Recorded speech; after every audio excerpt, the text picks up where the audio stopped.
para que no se me pase. Muy bien, ahí estamos iniciando la grabación. Esto va a quedar también entonces en el canal de YouTube de estos conversatorios.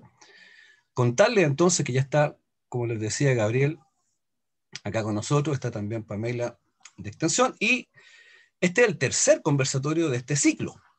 Este ciclo comenzó con el doctor Pablo Moya, entonces en mayo, yo decía el mes de Moya, el mes de mayo, y el profesor Pablo Moya, que es del Centro de Investigación en Neurociencia, nuestro neurocientífico que nos acompañó entonces de la Universidad de Valparaíso, comparte con este profesor y con el profesor Gabriel León, entonces, el haber estado en una generación muy, muy potente en la Universidad de Santiago, en los H, el año, no sé si decir el año, me da como un poco de pudor, pero fue... Digámoslo, fue el 2003, digámoslo. claro que sí, claro, 2003. Yo pensé que era el 2008, pero el 2003 no, harto más atrás.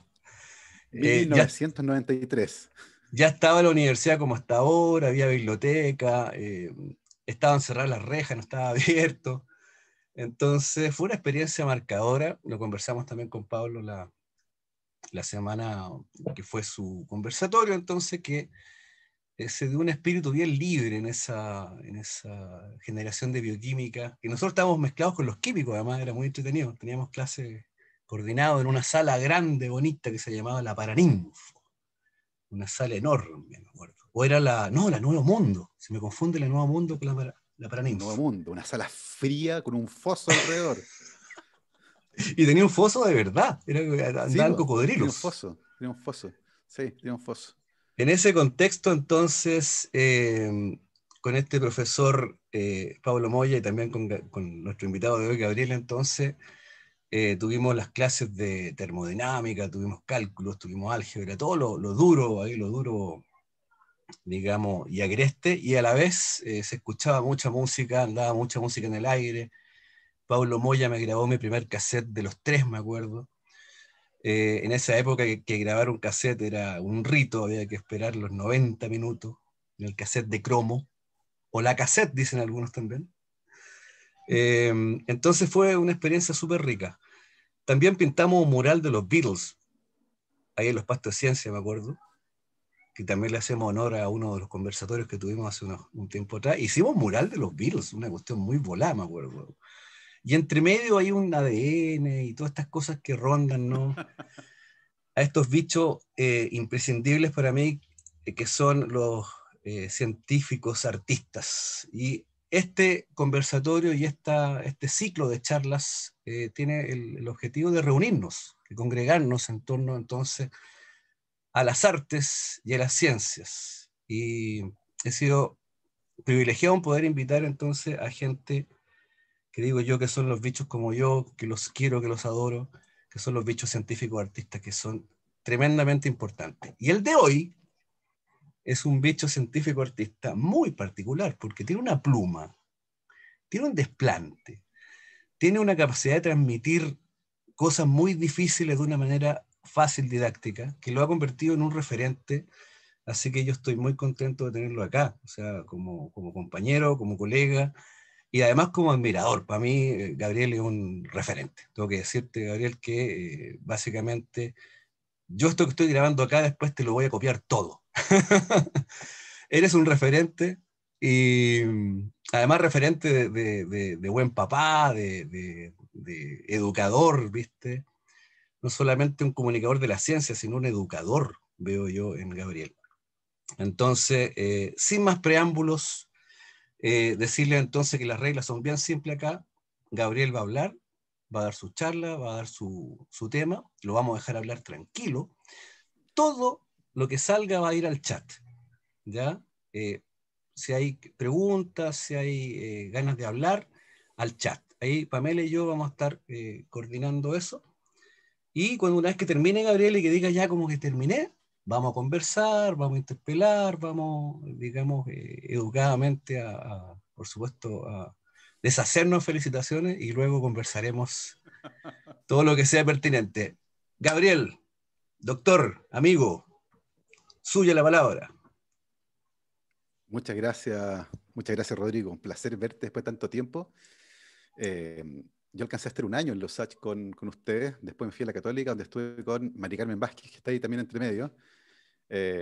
Estudiamos juntos, veo también a Mariane Lutz, con quien también nos vimos en alguna vez en Fondef, recuerdo, evaluando proyectos. Así que es lindo ver caras conocidas. Y nada, gracias por la invitación, Rodrigo, a hablar de estos temas tan entretenidos que nos permiten ir tejiendo ideas con respecto a la ciencia y cómo va tocando otras áreas o cómo se tocan entre ellas. Hay algo que tiene que ver con la ciencia y con la comunicación de la ciencia, que es lo que hago yo ahora. Yo cerré mi laboratorio hace harto tiempo ya. Alcancé a estar 8 años activo como investigador y, y creo que la ciencia como actividad humana se nos olvida a veces. Está mucho en la caricatura del científico, ¿cierto? Esta idea de Einstein, del señor viejito, pelo parado, súper inteligente, que habla cosas que nadie entiende, pero se nos olvida que la ciencia es una actividad humana y que está atravesada por ese tipo de vicisitudes, es las humanas justamente. Y creo que lo lindo de rescatar ese tipo de historias que reconvierten de nuevo a la ciencia en actividad humana son justamente este tipo de historias, las que nos permiten vincularla con las otras actividades para darnos cuenta que sí, pues, que es una actividad humana, que no es esta idea que tenemos a veces cuando uno lee una noticia científica y da la sensación de que son androides los que están ahí, y que estos científicos no tienen sentimiento, no les pasa nada. Se sientan a pensar sobre un problema hasta que lo resuelven y listo. Y creo que es importante salirse de ahí. Y este tipo de diálogos permite justamente hacer aquello. Voy a compartir con ustedes una pequeña presentación que hice para esta ocasión, para diálogos sobre artes y ciencias, y lo que yo les ofrezco el día de hoy, que son historias de ciencia de la mano del arte. Para, básicamente, como dijo Rodrigo, motivar después la conversación que vamos a tener al final. Yo creo que la idea es un poco esa, sencillamente echar sobre la mesa algunos elementos que a mí me parecen entretenidos, para que después podamos conversar sobre este tipo de cosas. Em, Hay algo fascinante sobre el arte, em, y que comienza justamente con nuestra especie intentando contar historias. Y yo creo que eso es fascinante. Eh, Llega un momento durante la historia de nuestra especie, comienza hace unos 250.000 años atrás, en que lentamente comenzamos a dejar de tener que sobrevivir permanentemente. Eh, como especie estuvimos al borde de la extinción durante mucho tiempo, pero lentamente comenzamos a generar algunas herramientas que nos permitieron afirmarnos sobre el planeta cada vez más. Y llegó un momento en el que probablemente la preocupación por no ser devorado o por no morir de frío o de enfermedad, lentamente comenzó a dar cuenta, o comenzó a dar paso, perdón, eh, a tener tiempo. Y yo creo que eso es fascinante. Hubo un momento en que tuvimos tiempo de ocio. Eso que muchas veces está mal visto, ¿cierto? Estar sin hacer nada. Y el ocio es fundamental, el tener tiempo para nada, entre comillas. Si ustedes me vieran trabajar, pensarían que yo no hago nada en todo el día. Estoy todo el día perdiendo el tiempo. Y estoy trabajando permanentemente. Casi no dejo de trabajar, esa es la verdad. Lo hace que es una forma de trabajar bien especial y que tiene que ver justamente con tener tiempo. Yo necesito mucho tiempo para trabajar y tener tiempo para perderme, no para perderlo. Y en ese sentido, la historia de nuestra especie, ese tener tiempo, cuando por fin estábamos quietos, nadie nos perseguía, había comida, teníamos fuego, estábamos calentitos, probablemente dio paso a esta expresión de poder justamente plasmar de alguna manera ese tiempo. Y eso lo comenzamos a hacer hace bastante rato ya. La que están viendo ahí es una de las pinturas más antiguas que se conoce. Tiene unos 40.000 años. Fue encontrada en unas cavernas en Sumatra y representa un cerdo salvaje, que era probablemente parte de nuestras preocupaciones por aquella época, encontrar comida. Y eso quedó plasmado en una de las primeras pinturas, eh, al menos de arte que representa algo, ¿cierto? De arte figurativo. No sencillamente marcas, líneas, sino que algo que uno puede reconocer, en este caso un cerdo. Em, con el paso del tiempo se fueron sofisticando estos trazos, fueron adquiriendo un carácter distinto, pero usualmente hablaban de lo que nos preocupaba. Eh, Había también relatos épicos, esto de la cacería, de salir a cazar grandes animales eh, y ser exitosos, por cierto. Empezamos a contar nuestros grandes éxitos y empezamos a dejarlos plasmados en roca. En ese sentido, creo que refleja muy bien la naturaleza humana, estas ansias por contar nuestras grandes epopeyas, que forma también parte de la épica que ha construido distintos relatos a los que podemos acceder el día de hoy leyéndolos, por ejemplo. Em, y otra cosa que es fascinante y que tiene que ver, por supuesto, con el arte y con la naturaleza humana, es estas ganas de decir, yo estuve aquí, que queda muy bien reflejado en estas manos, por ejemplo, que están por todas partes del mundo. Aquí en el sur de Sudamérica, en Argentina, hay una cueva que es famosa por estas manos, que básicamente dicen eso, yo estuve aquí. Y eso es muy bonita también, que tiene que ver con la naturaleza humana, que se relaciona con el arte y por supuesto con el uso de pigmentos. En todas las imágenes que yo les mostré que están en cavernas, algunas de ellas son fascinantes, comienzan a aparecer algunos pigmentos que principalmente son sales metálicas de distintos colores que permiten dejar marcas que con el paso del tiempo se han convertido en el testigo de nuestras ganas por dejar una marca, por pintar lo que éramos, lo que somos, lo que soñábamos. Eh, y como les decía, con el paso del tiempo se fue sofisticando. Este es probablemente uno de los ejemplos más bonitos que hay. Está en el sur de Francia, en un lugar que se llama Lascaux. Ha sido denominado como la Capilla Sixtina de la Edad de Piedra. Y la verdad es que es fascinante. Lo que uno puede encontrar ahí es de una belleza asombrosa. Y se puede ver también una edición bien interesante, que es el uso de distintos tipos de pigmentos. Ya no es solo el ocre, que era predominada en la pintura antigua, y también el negro, que venía usualmente del material carbonizado que quedaba después de las fogatas. Y empieza a aparecer tonos más brillantes de ocre, empieza a aparecer el amarillo, y empieza a aparecer la mezcla de distintos pigmentos, que originalmente, como les decía, venían principalmente de piedras. Em, este ejemplo en particular es muy bonito, es una caverna que fue sometida desde hace muchísimo tiempo a un proceso de restauración. Es una caverna que fue descubierta por accidente cuando en 1940 eh, un joven salió a pasear a su perro y el perro cayó por un agujero. Y mientras intentaba rescatarlo, se dio cuenta que ese agujero en realidad era una especie de bajada hacia un sistema de cavernas que nadie conocía y del que nadie había entrado durante mucho tiempo. Y volvió con tres amigos para poder explorarla y se encontró con esto, con esta verdadera galería de arte antiguo oculta en unas cuevas en Francia. Después de 20 años de exploración continua y de exhibición continua, el dióxido de carbono, la presencia humana, el cambio en la humedad hicieron que aparecieran hongos y que las pinturas fueran lentamente deteriorándose. Y por lo tanto hubo que cerrarlas durante mucho tiempo, se sometieron a un proceso de restauración. Muchas de ellas fueron copiadas para no dejar los originales expuestos y fueron cerradas al público, esas galerías donde están las pinturas más sensibles. Pero lo que se ve ahí, la expresión artística que se ve ahí es fascinante. Es interesante porque originalmente, como les decía, nuestra paleta de colores era bien apretada, era bien estrecha y estaba cargada para el lado alto del espectro visible. Había gris y negro, pero también mucho ocre, amarillento, anaranjado y rojo. Era muy cargado para ese lado, que era lo que encontramos principalmente, como les decía, en estas sales, en estos óxidos de metálicos, que eran principalmente los que utilizamos para pintar. Eh, una de las primeras innovaciones importantes en esta materia vino de la mano de los egipcios. Eh, Tenían un pigmento azul, que era una rareza en aquella época, el azul de egipcio, así se llamaba, el azul de aquella época, era un tetrasilicato de cobre y calcio. Y lamentablemente la receta y la forma de preparar este pigmento se perdieron en algún momento, y por lo tanto solo quedan los vestigios del uso de este azul en el arte antiguo egipcio, tanto en cerámicas como en pinturas. Como les decía, es súper interesante este pigmento en particular porque permitió abarcar el otro lado del espectro visible, donde no habíamos entrado todavía a este tipo de colores.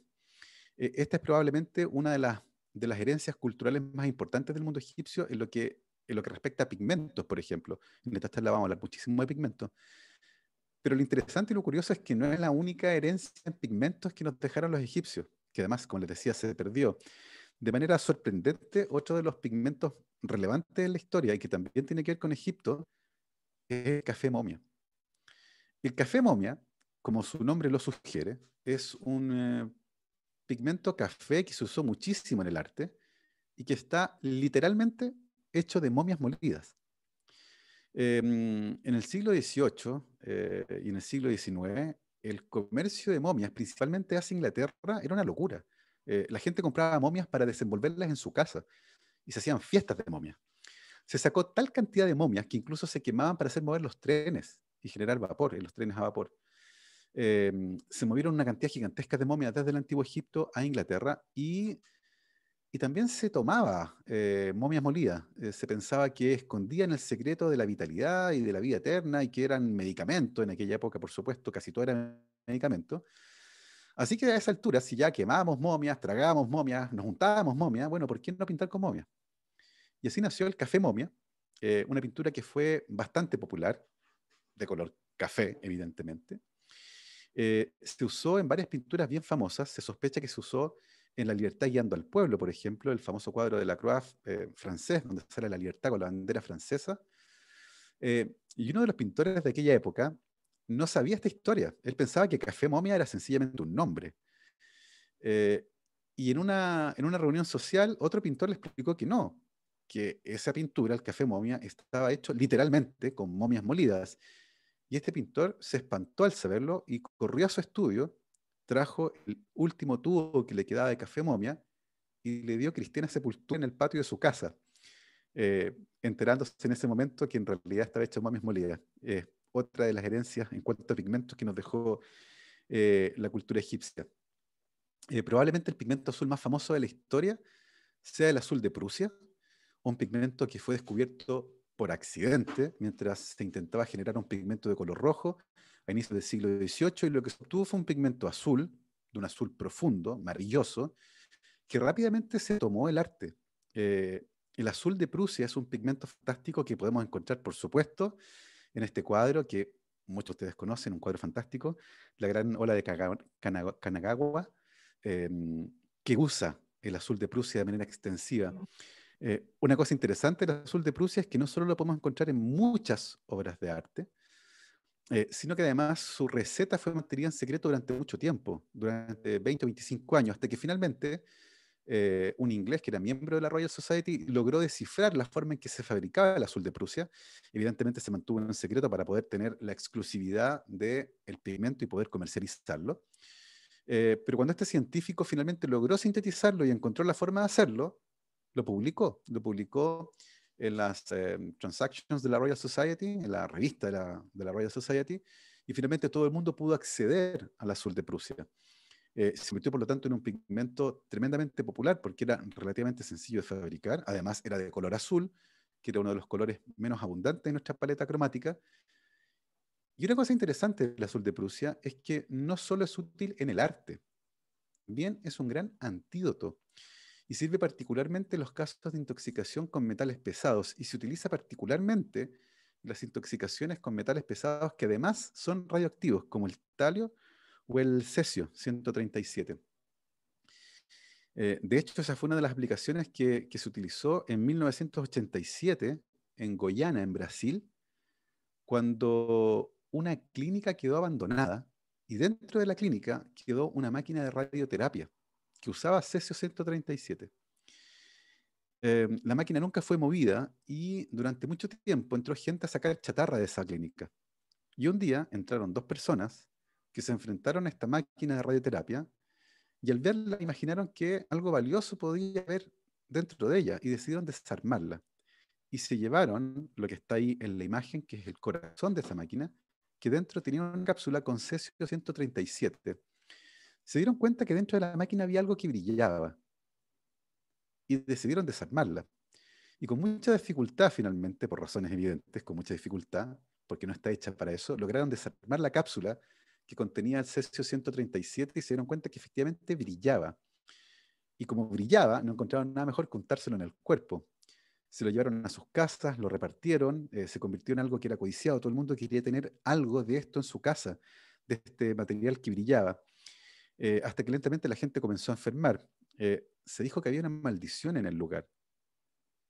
Finalmente fue la esposa de uno de estos hombres que llevó en una bolsita en la micro a un hospital, diciendo que ella creía que eso que tenía en su mano era lo que había causado que mucha gente se enfermara.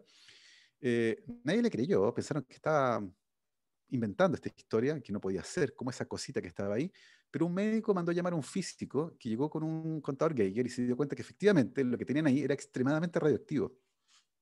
Eso generó un operativo de limpieza gigantesco en Goiânia y muchos de los intoxicados tomaron azul de Prusia justamente para eliminar este metal de su cuerpo.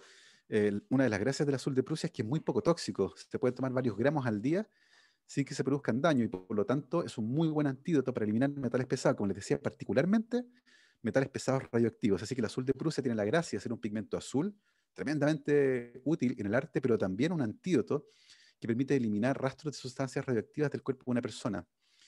Em, Parte importante de la paleta cromática y sobre todo los colores vivos de la parte baja del espectro visible venían justamente desde pigmentos naturales. Y la flor que están viendo, la flor de la malva, o la flor malva, era una de esas flores que podía ser utilizada para obtener pigmentos naturales. Sin embargo, uno de los grandes problemas que tenían estos pigmentos naturales eran que eran extremadamente caros, porque eran caros de producir. Y de hecho, el color malva era tan caro que se asociaba usualmente con el color de la ropa de la realeza.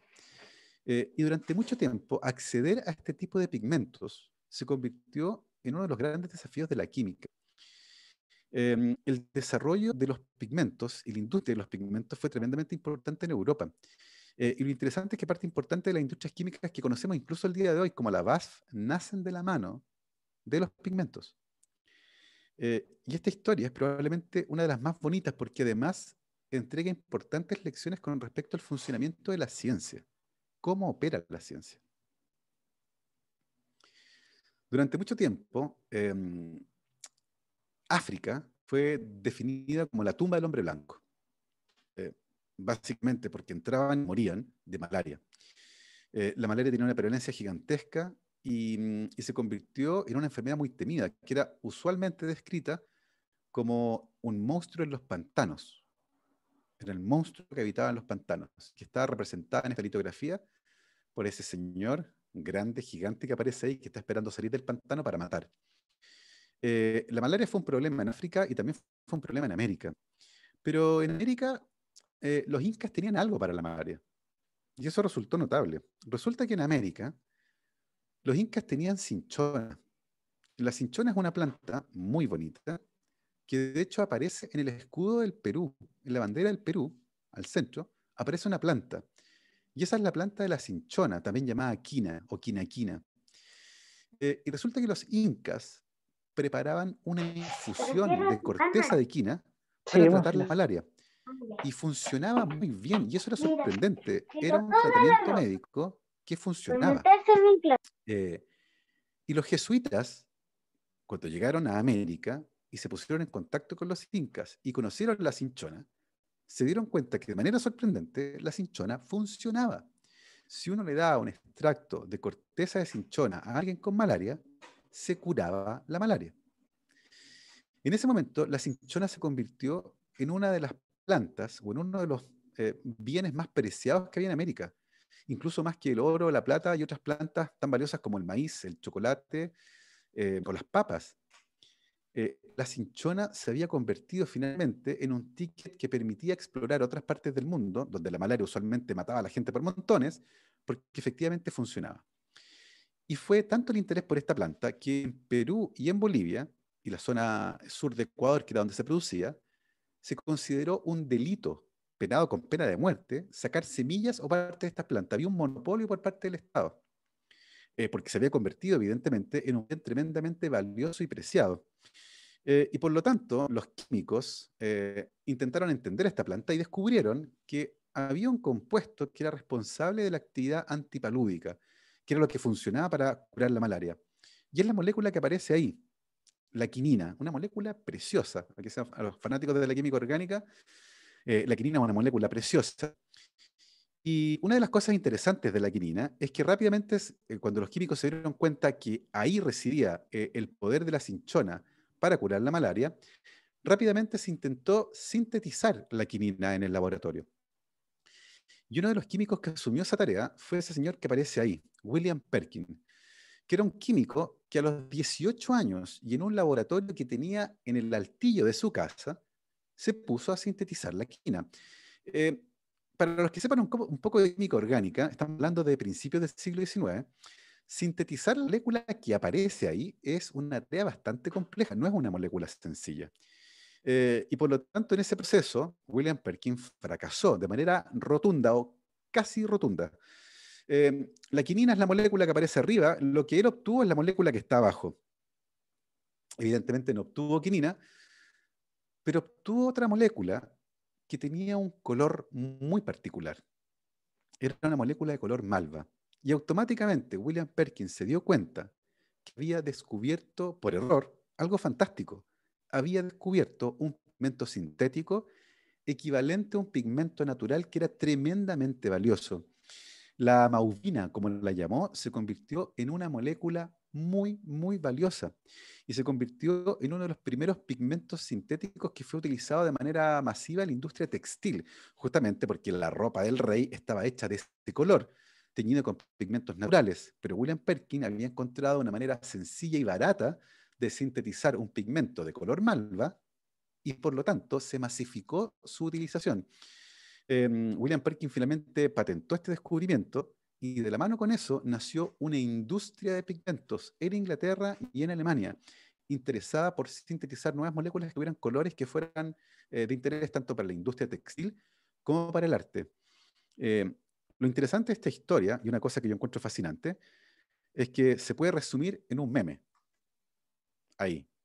William Perkin, que va de la mano de la quinina, que era la molécula que él quería sintetizar, y de repente se distrajo en el camino por la mauvina, una molécula que encontró muchísimo más atractiva y que, como les digo, generó todo un cambio y una revolución en la industria de los pigmentos, porque a partir de ese descubrimiento nacen muchas industrias dedicadas a la síntesis de pigmentos, entre ellas el BASF, que es una empresa que existe hasta el día de hoy. Una historia preciosa porque además nace con la quinina, que finalmente los químicos lograron sintetizar. Y aquí de nuevo nos topamos con la naturaleza humana. Una de las cosas que tiene la quinina eh, es que es extremadamente amarga. Y cuando los ingleses se estacionaron en la India e intentaron establecerse ahí de manera permanente, uno de los grandes problemas que tenían era la malaria. Y los soldados ingleses morían de manera mucho más frecuente producto de la malaria que en enfrentamientos bélicos. Y por lo tanto, las autoridades inglesas intentaron hacer que los soldados tomaran quinina. Y por alguna razón, los soldados preferían morir antes que tomar quinina. O sea, era tan amarga que preferían incluso que le diera malaria. Es un poco lo que pasa ahora con las vacunas. O sea, hay gente que le tiene tanto miedo a la inyección que prefiere morirse antes que inyectarse. Bueno, en aquella época los soldados ingleses preferían morirse de malaria antes que tomar quinina. Pero las autoridades militares inglesas no estaban para nada felices con eso y por lo tanto inventaron algo para hacer que la quinina fuera menos amarga. Inventaron una solución que era agua carbonatada con azúcar y jugo de limón. Y a eso le agregaron quinina. Así nació la agua tónica, como un invento de los ingleses para intentar hacer que los soldados se tomaran su ración de quinina, para que no les se murieran de malaria. Pero aún así a los soldados no les gustaba mucho el agua tónica, seguía siendo bastante amarga, así que la mezclaron con otra cosa que también les mandaban como parte de sus provisiones. Los ingleses les mandaban gin. Y así nació el gin tonic. El gin tonic nació en la India como una forma de curar la malaria, como una forma de hacer que los soldados ingleses que no querían tomarse la quinina porque era muy amarga, finalmente se la tomaran y lo consiguieron mezclándola con gin y con agua tónica. Por eso que todavía en los bares la pistolita que sirve el agua tónica tiene una Q que representa la quinina. Y por eso que la agua tónica tiene este dejo amargo, porque la quinina evidentemente tiene este sabor amargo que se lo da a la agua tónica. Las aguas tónicas que se venden en el día de hoy traen cantidades muy bajas de quinina, así que nos sirven para curar la malaria. De hecho, la quinina como tratamiento para la malaria se utiliza muy, muy poco porque tiene varios efectos adversos y hay otros tratamientos que funcionan un poco mejor. Esta es una historia muy linda que muestra cómo funciona la ciencia, donde a veces queremos hacer algo que no resulta y terminamos con otra cosa que es igual de fantástica y al mismo tiempo termina teniendo un impacto en la cultura popular, en este caso la creación del gin tonic. Muchas veces la creación de pigmentos tiene su inspiración en la naturaleza. Este escarabajo, por ejemplo, es el insecto más blanco que existe. Y cuando se empezó a estudiar la composición de la cubierta del insecto, se descubrió que tenía una serie de moléculas con una estructura cristalina muy particular que dispersaban la luz de manera homogénea. Y eso hacía que este insecto se viera de color blanco. Esa idea, evidentemente, inspiró la creación de un pigmento que se convirtió en el blanco más blanco, que está inspirado, como les decía, en la estructura de la cubierta de este insecto y que básicamente funciona dispersando la luz blanca en todas las direcciones de manera igualmente eficiente. Y eso genera esta apariencia tan blanca de este insecto. Y muchas veces las ideas de la naturaleza que funcionan en un sentido también pueden funcionar en el otro. Porque claro, si este insecto tiene una superficie que dispersa la luz de manera muy eficiente y en todas las direcciones para verse de color blanco, ¿qué pasaría si logro diseñar un material que en vez de dispersar la luz, la atrape? Bueno, tendríamos probablemente el color negro más negro, una superficie que es incapaz de reflejar luz y por lo tanto, básicamente, va a desaparecer de nuestra vista. Y eso fue justamente lo que hizo un grupo de ingenieros y químicos cuando sintetizaron nanotubos de carbono muy largos sobre una superficie, de manera perpendicular a la superficie, de tal forma que los fotones que impactan en esos nanotubos de carbono son absorbidos, quedan atrapados dentro y finalmente son disipados como calor. Así nació hace un tiempo el Vantablack, que es el pigmento negro más negro que existe. Ahí aparece en ese trozo de aluminio, hay un hexágono de Vantablack, y a la derecha pueden ver una proyección que yo puse ahí con una fotografía de microscopía electrónica de barrido, donde se puede ver cómo están ordenados estos nanotubos de carbono perpendiculares a la superficie, y por lo tanto los fotones que entran a estos nanotubos no salen más. Es un camino sin retorno. Y finalmente esos fotones, luego del viaje por el nanotubo y de vuelta, terminan siendo disipados como calor.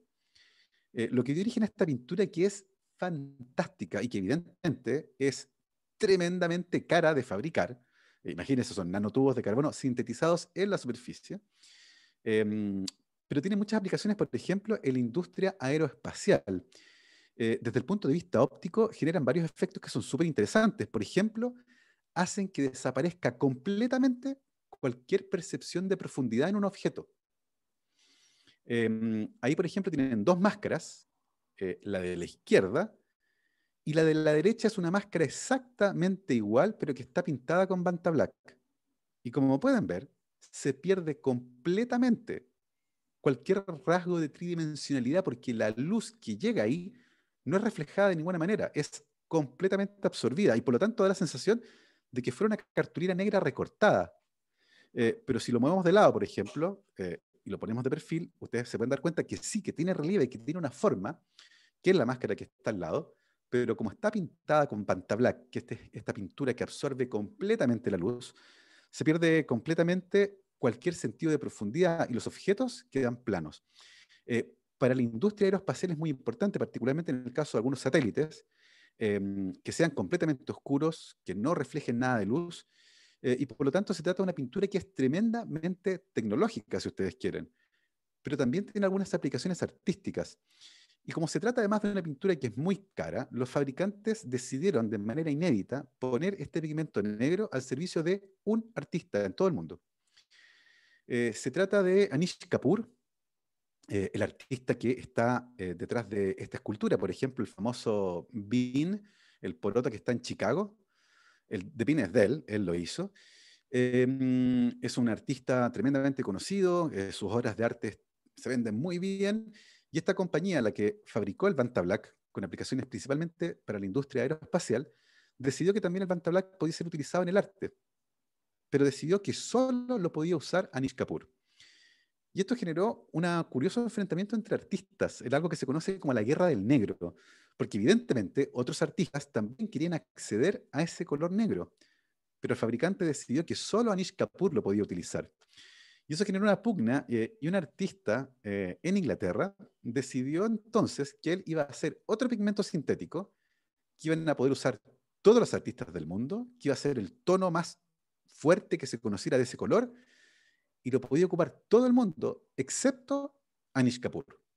Así nació el Pink, el Super Pink, el pigmento que fue fabricado para hacer el rosa más rosa, con la única condición de que no lo usara Anish Kapoor. De hecho, si ustedes quieren comprarlo, aparece este anuncio que dice que al agregar este producto en tu carrito, tú confirmas que no eres Anish Kapoor, que no estás asociado con Anish Kapoor de ninguna manera y que no estás comprando este pigmento para Anish Kapoor. Y que más allá de lo que tú puedes saber y y por todo lo que tú sabes, este pigmento que tú estás comprando nunca va a llegar a las manos de Anish Kapoor, como una suerte de venganza, ¿cierto? Si el Vanta Black solo puede ser usado por Anish Kapoor, este Pinker Pink solo puede ser usado por artistas que no sean Anish Kapoor. Eh, yo les dije que se había producido una suerte de guerra del negro que partió con el Vanta Black, que siguió con este Pink Super Pink. Lo interesante es que hubo una respuesta por parte de Anish Kapoor a esto. Él la publicó en su página de Instagram como una fotografía, y esta es la respuesta de Anish Kapoor. El dedo medio untado de manera muy poco cuidadosa en un frasquito de 50 gramos de este pig que lo hizo Stuart Semple, que es este artista inglés que intentó hacer este pigmento para que no cayera a las manos de Anish Kapoor. Y Anish Kapoor se picó y le mandó este mensaje por Instagram. Muy bonito, como pueden ver. Y esta fotografía fue tremendamente comentada. Stuart Semple siguió fabricando y perfeccionando su Pinker Pink, que el día de hoy se puede comprar, ustedes lo pueden comprar también. No tiene este mismo anuncio tan directo contra Anish Kapoor, pero dice que lo puede comprar cualquier persona que no sea Anish Kapoor. El Vanta Black sigue siendo de uso exclusivo de este artista, y hay otros artistas que les encantaría utilizarlo por los efectos que tiene, pero evidentemente no pueden hacerlo. Em, Quiero terminar este viaje por los pigmentos con una historia que dejé para el final, porque no hay evidencia de que sea cierta. Pero la quiero contar porque muestra un vínculo muy bonito entre arte y ciencia, aunque la parte final es especulativa y es importante mencionarlo. El cuadro que están viendo fue pintado por Johannes Vermeer, uno de los pintores más importantes de la Edad de Oro holandesa. Vermeer nació en octubre de 1632 y lo que están viendo es el paisaje de la ciudad donde él nació, en Delft, que por aquella época en Holanda, Delft era una de las ciudades más importantes. Tenía varias industrias que eran relevantes y Vermeer durante su vida fue un pintor relativamente conocido. Desafortunadamente murió muy joven, cuando tenía 42 años, y luego de su muerte, rápidamente como que la gente se olvidó de él. Su familia, de hecho, quedó sumida en la pobreza luego de la muerte de Vermeer. Pero el día de hoy, Johannes Vermeer es considerado uno de los pintores más importantes del mundo y sus cuadros han sido vendidos en millones de dólares. Em, Este es uno de ellos, La Lechera, y durante mucho tiempo los cuadros de Vermeer llamaron mucho la atención, por varias razones. En primer lugar, porque eran escenas cotidianas de la vida de clase media en Holanda en aquella época, pero además porque parecían estar pintados todos en la misma habitación. Estaba siempre la misma ventana, la misma orientación, aparecían los mismos muebles, cambiaron algunos detalles en el piso, en los muros, pero básicamente son escenas donde hay una ventana al lado izquierdo que permite entrar la luz, donde hay distintos personajes que están haciendo cosas cotidianas, como en este caso sirviendo un poco de leche. Y ese tipo de cosas sí son llamativas, pero no tanto. Lo que más llamaba la atención, sin embargo, eran los detalles vinculados con el trabajo con las luces y las sombras y los reflejos. En aquella época, el trabajo de Vermeer pasó un poco desapercibido, pero a medida que se empezó a estudiar, más y más personas comenzaron a sospechar de la tremenda exactitud y del trabajo casi fotográfico que había, sobre todo en las luces y sombras. Miren, por ejemplo, el gradiente en el muro ahí al fondo, en el cuadro que puse a la derecha, y en los reflejos. Fíjense, por ejemplo, en el detalle que puse allá abajo. Y esos detalles casi fotográficos hicieron que algunas personas comenzaran a sospechar que tal vez Johannes Vermeer utilizaba algún tipo de dispositivo óptico. En aquella época era relativamente popular el uso de un aparato llamado cámara obscura. La cámara obscura era una caja que tenía un agujero o pinhole a través del cual entraba la luz de una escena, y dentro de esa caja se colocaba el artista. La luz que entraba por el pinhole era reflejada en el fondo de la caja, que daba patas para arriba, pero ahí el artista podía calcar con luz lo que estaba entrando a través del pinhole. Era una suerte de máquina fotográfica que funcionaba con pintura, donde el sensor finalmente era un telón, donde la luz reflejaba, y eso permitía copiar con una precisión fotográfica cualquier escena. Se sospecha que muchos artistas en el siglo XVII y XVIII utilizaron la cámara oscura como un método para generar este tipo de imágenes que son tremendamente realistas, son casi fotográficas. Sin embargo, cuando Vermeer murió y el encargado de hacer el inventario de sus bienes fue a su casa, no anotó ningún dispositivo de naturaleza óptica. No había nada en el registro que dejó la persona que fue a hacer el catastro de sus bienes que hiciera pensar que Vermeer utilizó en su vida algún dispositivo óptico. La historia tiene un giro interesante porque la persona que hizo el recuento de los bienes de Johannes Vermeer fue un comerciante de telas llamado Anthony van Leeuwenhoek. Anthony van Leeuwenhoek era un comerciante de telas, pero además un microscopista autodidacta que fabricó los mejores microscopios de su época y que hizo descubrimientos que durante 200 años nadie más pudo repetir. Y él fue el encargado de hacer el inventario luego de la muerte de Johannes Vermeer.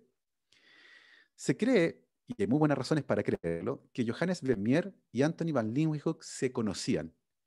Ambos nacieron en la misma ciudad, en Delft, en Holanda, en 1632, en el mismo mes, con días de diferencia. Y de hecho, sus registros de bautismo aparecen en la misma página en la iglesia de Delft. Se cree que además vivían cerca y por lo tanto mucha gente cree que es imposible que no se hayan conocido. Cuando se supo que Anthony van Leeuwenhoek había hecho el registro de los bienes de Johannes Vermeer, más de alguien pensó que podría haber omitido la presencia de algún aparato óptico que incluso el mismo van Leeuwenhoek pudo haberle entregado a Johannes Vermeer. Hay otra cosa interesante porque finalmente Johannes Vermeer se llevó a la tumba el secreto de si había utilizado o no algún tipo de dispositivo óptico que le permitiera pintar con este nivel de detalle sus cuadros. Eh, Esta pintura en particular, que es de Vermeer, se llama El Geógrafo, y hay muchos que creen que el modelo, el geógrafo que aparece en este cuadro, es el mismísimo Anthony van Leeuwenhoek. Pero insisto, no hay evidencia de aquello. Eh, el paralelismo entre ambas historias continúa porque, así como Vermeer se llevó a la tumba el secreto de sus pinturas, Van Leeuwenhoek se llevó a la tumba el secreto de sus microscopios. A pesar de que mandó unas 80 cartas a la Royal Society, todas en holandés, las que fueron traducidas al inglés, y se convirtió de hecho en miembro extranjero de la Royal Society, nunca quiso explicar cómo fabricó los lentes de esos microscopios. El día de hoy sabemos que eran pequeñas esferas de vidrio, perfectas, muy pequeñas, y eso utilizaba como una lupa simple, no era un microscopio compuesto con ocular y objetivo, era una única esfera de vidrio, actuaba como una lupa, pero de altísima potencia y de una calidad tan alta que le permitió a Anthony van Leeuwenhoek identificar bacterias en 1670, casi 200 años antes de que las bacterias fueran oficialmente descritas. El descubrimiento de las bacterias por parte de Anthony van Leeuwenhoek es uno de los descubrimientos científicos más importantes de la historia que cayó en el olvido. Pero no cayó en el olvido porque sí, cayó en el olvido porque nadie pudo repetir las observaciones de Anthony van Leeuwenhoek porque él se obsesionó con no contarle a nadie cómo había fabricado sus estupendos microscopios. El día de hoy hay varios artículos científicos que describen cómo hacerse uno de estos microscopios en la casa. Es relativamente sencillo, así que si alguno de ustedes tiene alma de joyero o le gusta el trabajo de artesanía muy fino, hay un par de artículos científicos que muestran cómo hacerse uno de estos microscopios y muy probablemente va a ser mi proyecto para el siguiente verano, fabricarme un microscopio de Leeuwenhoek, porque están las instrucciones, como les decía, para hacerlo de manera muy sencilla en la casa. Esta historia, como les digo, es especulativa. Eh, no hay evidencia de que Van Leeuwenhoek haya conocido efectivamente a Vermeer, pero como les digo, nacieron el mismo mes, del mismo año, en la misma ciudad. Sus registros de bautismo están en la misma página, en la iglesia de Delft. Era una ciudad que tenía 5.000 habitantes por aquella época. Eh, pero sigue siendo una historia entretenida, a pesar de que, como les digo, no hay evidencia concluyente que permita demostrarla. Esas son algunas historias que yo seleccioné para ustedes, que mezclan, a mi entender, arte y ciencia de manera muy bonita, la historia de cómo nace el arte de los pigmentos, y esta historia final que mezcla a Johannes Vermeer, uno de mis pintores favoritos, con Anthony van Leeuwenhoek, uno de mis científicos favoritos.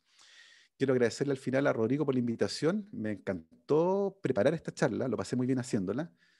Y como les digo, que era un paseo básicamente, que los invitaba a seguir por las historias de ciencia de la mano del arte. Así que nada, encantado de poder conversar con ustedes. Pero impecable, impecable, profesor. Impecable. Estoy procesando todavía, la verdad, las cosas. eh, la magnitud de lo que hemos escuchado, la, la didáctica además, eh, la didáctica impecable. Gabriel, tengo que felicitarte. Te lo dije al principio, referente, nada que hacer, los maestros son los maestros, y cuando un maestro además fue compañero tuyo y es cogeneracional, tanto mejor, digamos. O sea, nos anima a todos, digamos, a, a que nos armemos un microscopio en el verano, ¿no? Yo me encantó la idea, lo encuentro maravillosa. No, y tocaste también tantas aristas, tocaste también, hiciste varias tangentes, muy, muy inteligente entre medio, muy entretenida. A mí me encanta hablar con tangentes, yo también soy disperso, pero de los que vuelve, como tú. Eh, y sabes qué, le doy vuelta también cotidianamente a varios temas de los que tocaste, por el tema de que me gusta también pintar, soy de los que anda pintando muro más que cuadros, aunque también pinto algunos cuadros.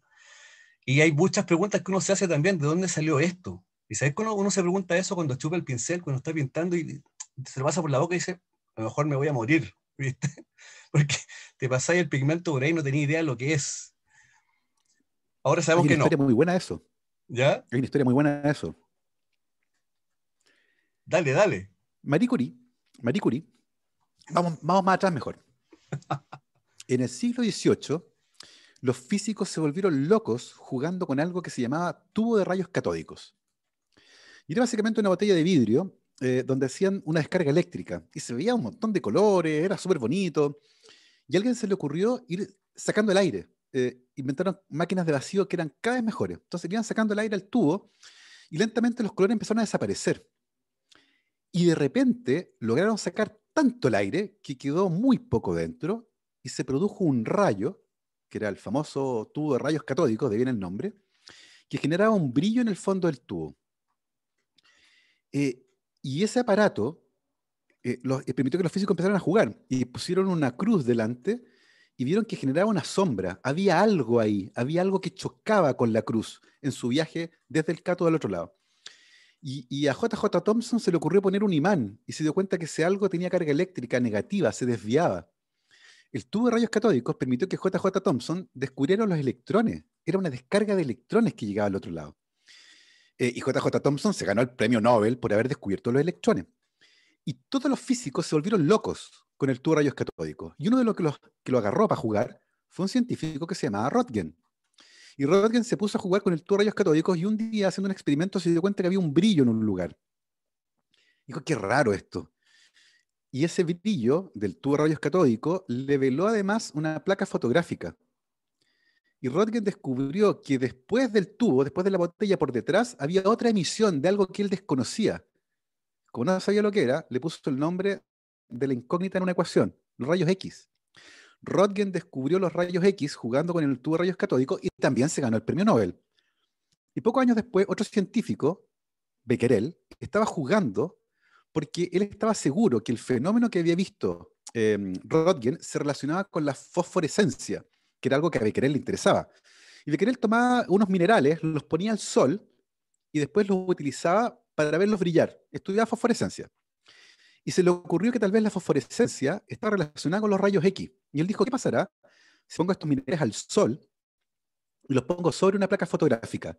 ¿Los podrán velar o no? ¿Habrá producción de rayos X? Y estaba haciendo esos experimentos y un día pone sus piedrecitas, sus minerales al sol y estaba nublado. Estuvo nublado todo el día y por lo tanto no iba a haber fosforescencia. Y dijo, ¿sabéis qué? Igual los voy a poner sobre la placa. Los pone sobre la placa y los veló. Pero no era fosforescencia, era otra cosa. Las sales que estaba usando Becquerel eran de uranio. Becquerel descubrió la radioactividad jugando a partir de estos descubrimientos y también se ganó el premio Nobel. 3 premios Nobel. Y se lo ganó junto con Marie Curie, que junto con Pierre Curie, descubrieron el radio. Ya. Y se ganaron también el premio Nobel. Bueno, el radio brilla en la oscuridad, con un fulgor verde. De hecho, Marie Curie andaba con un frasquito de radio en el bolsillo y lo tenía en el velador. Y pasó algo muy curioso. La gente se volvió loca con el radio. Les vio con que era el transportador de una suerte de energía y le pusieron radio al agua, a la pasta de dientes, al chocolate. Hicieron maquillaje con radio para que las mujeres brillaran, supositorios con radio para energizar la próstata. Era una cosa, era locura completa con el radio. Y bueno, se empezó a cachar que el radio era terrible, pero una de las cosas que funcionó fue una pintura con radio. ¿Y dónde funcionó? En la guerra, en la Primera Guerra Mundial, porque si los soldados querían ver la hora y prendían una luz, los mataban, los francotiradores. Y a alguien se le ocurrió inventar una pintura basada en radio que fuera fosforescente y por lo tanto los soldados podían ver la hora sin prender la luz. Y esa pintura se convirtió en un hit. Bueno, para pintar los punteros de esos relojes se empleaba mujeres que usaban pinceles y como los punteros eran muy finos para poder pintarlos bien, afinaban la punta en la boca. Esas mujeres murieron de cáncer y demandaron al fabricante. Y gracias a ese incidente nació la responsabilidad de la compañía por las enfermedades laborales. Ese caso en Estados Unidos generó una ley nueva que hizo que las empresas se tuvieran que hacer cargo de los daños que los empleados sufrían cuando eran expuestos a un daño producto de su trabajo. Y esto de afinar los pinceles en algún momento sí mató a alguien. Increíble la vuelta, increíble la cantidad de personajes y de datos y de nombres. ¿Cómo te caben en la cuesca, compañero? Impresionante. Oye, Tengo una memoria selectiva para todos estos datos. Se me olvidan todas las cosas importantes, pero todos estos ya. detalles freak tengo una memoria privilegiada. No, pero esos no son detalles freaks, son tremendamente relevantes porque diste además con algo profundamente humanista, ¿viste? Diste con el tema de los derechos laborales, de la protección, o sea, no te diste la vuelta solamente para un dato, o sea, lo que hay detrás acá es conocimiento y profunda humanidad también. Hago la distinción, ¿ah? Me interesa hacer la distinción. No el dato por el dato acá. Acá tenemos a un educador y a un humanista en potencia y en pleno, además, en pleno desarrollo, ¿no? ¿Sabes qué? Te iba a comentar que la malaria da para tanto, y la malaria, el tema ahí del gin tonic. La malaria, ¿sabes que se ve mucho en fisiopato? Yo hago fisiopatología hace muchos años, en la escuela de tecnología y también en enfermería. Y fíjate que hay dos temas relevantes. Uno para Chile, que es el tema que tú debes saber, el tema de Arica, ¿no? Que Arica tuvo malaria ahí permanente mucho tiempo, ¿no? Yo soy ariqueño, yo nací en Arica, entonces para mí era una preocupación, digamos, porque cuando se fue mi familia para allá estaban preocupados por la malaria. Me imagino yo, porque era endémica ahí de Arica. Y el bicho, entonces, no me acuerdo el nombre, no manejo el nombre del mosquito, ¿no? Vive o vivía ahí y el doctor Juan Aedes Noé, aegypti. el egipti, perfecto. Te iba a decir el pylori, nada que ver, súper perdido, así el nombre científico. No, el egipti, el doctor Juan Noé, que tiene el nombre del hospital donde yo nací, el doctor Juan Noé, hizo varios intentos de control biológico y uno lo resultó, básicamente, digamos, que fue la introducción de este pececillo que está introducido a nivel mundial, que es un pececillo que se llama el pez mosquito. El pez mosquito en este momento está en todas partes, está en todas las cuencas de los ríos de Chile, además. Yo he encontrado peces mosquito acá en la Aconcagua, he encontrado peces mosquito en las cuencas de otros ríos más al sur. Y es un problema, el pez mosquito es bonito, es un pececillo así que la gente piensa que son guppies, no son guppies, son peces mosquito. Y llegaron a Chile en el contexto de la malaria. Y la otra cosa interesante con la malaria, mi estimado, es el tema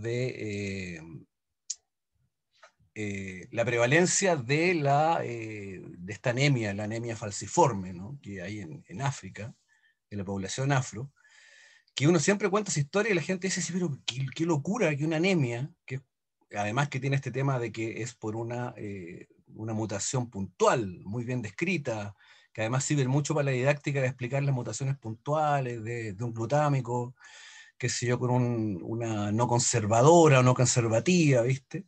Uno lo ocupa mucho en didáctica. Todavía sirve para evitar, digamos, mediante la hemólisis, el tema de la enfermedad. O sea, qué importante para la humanidad, digamos, el tema de la malaria. O sea, no me deja de sorprender, digamos, que venga de ahí. Y lo otro que quería comentar, yo pensé que el azul de Prusia, respecto a los azules, el azul de metileno era el único que servía como antiséptico y para cuidar tantas cosas, ¿no? El azul de metileno que le echamos hasta los acuarios, para que estén sanos los pececillos. De hecho, yo tengo peces mosquitos ahí en mi acuario. Los recuperé ahí, los tengo. Oye, la Pamela quiere hacer un comentario, lo puso ahí en el chat. Pamela, por favor, abra su micrófono. Hola, ya, yo quería hacer un comentario que un poco vinculaba al tema de Vermeer y los pigmentos, porque Vermeer con toda como su popularidad, igual es uno de los artistas que más ha sido falsificado. Entonces se han hecho muchas personas que han hecho pinturas y las hacen pasar que como que son de Vermeer. E incluso hay un caso súper famoso de un pintor que le vendía los cuadros a Hitler y todos creían que los cuadros eran originales, pero él después cuando fue a juicio por estos crímenes humanitarios tuvo que decir que en verdad él no había robado los Vermeer de los judíos, sino que había hecho él mismo las pinturas.